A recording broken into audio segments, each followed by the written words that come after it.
Si aujourd'hui tu galères pour gérer ton argent, tu ne sais pas par où commencer, pour épargner, pour investir, eh bien franchement, je te conseille de rester jusqu'à la fin de la vidéo. Je vais t'expliquer les bases de l'éducation financière de manière très simple et très accessible afin que tu puisses réellement comprendre même si tu n'y connais rien du tout. Salut, moi c'est Marie Cartia de MK Audace. Sur ma chaîne, on parle d'éducation financière, d'investissement immobilier, de mindset. Et là tu vas dire mais pourquoi MK? Eh bien tout simplement parce que je veux t'aider à prendre le contrôle de ton argent et encore plus de ta vie. Alors installe-toi bien et c'est parti.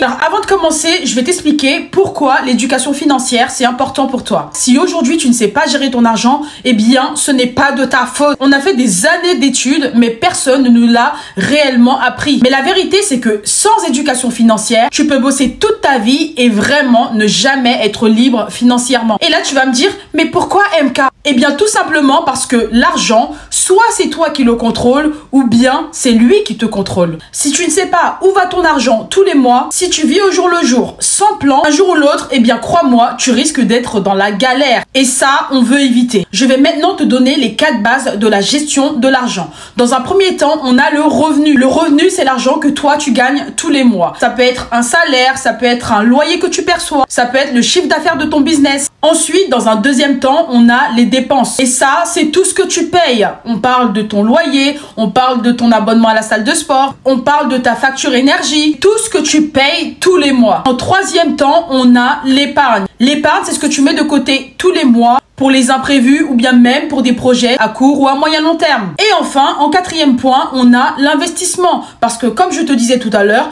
l'argent, ce n'est pas un stock, l'argent, c'est un flux. Donc l'investissement, c'est très important parce que à partir de là, tu vas faire bosser ton argent pour toi au lieu de le laisser dormir sur un compte, tout simplement. Mais par contre, si tu veux avancer financièrement, il y a 3 erreurs que tu dois absolument éviter. La première chose, c'est de dépenser plus que tu ne gagnes. Si ton compte est tous les mois à découvert, eh bien crois-moi, il y a vraiment un réel souci et là tu dois dire stop. La deuxième erreur, c'est le fait de ne pas épargner du tout. On est d'accord, dans la vie, il peut y avoir des imprévus à tout moment. Donc, tu dois absolument avoir au moins 10% de ton revenu annuel de côté. Moi, ce que je préconise en général, c'est d'avoir entre 3 à 6 mois de son salaire de côté.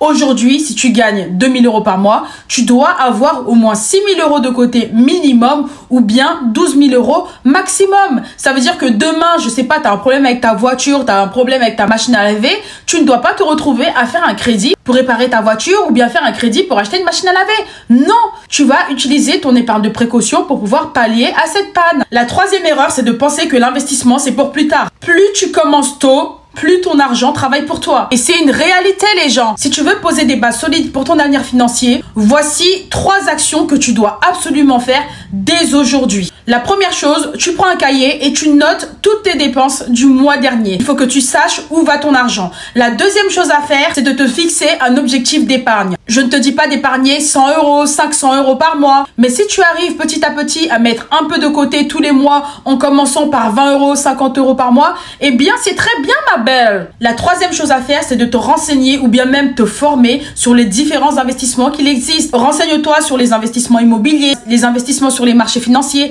Peu importe, et commence à apprendre, s'il te plaît, quoi. Si tu veux vraiment prendre ton avenir financier en main, alors abonne-toi parce que ici, on va parler d'argent, on va parler d'investissement, on va parler de liberté financière de manière très simple et de manière très accessible. Même mon fils de 9 ans pourrait comprendre. Ma belle, j'espère que cette vidéo t'aura plu et dis-moi en commentaire quelle est la plus grosse erreur financière que tu as faite ou bien celle que tu veux éviter. Je vais répondre à un maximum de personnes et peut-être même faire une vidéo dessus. On se retrouve dans une prochaine vidéo. En attendant, prends soin de toi et prends soin de ton argent, ok? Sur ce, je te souhaite une belle journée. Bisous, ciao. Mouah.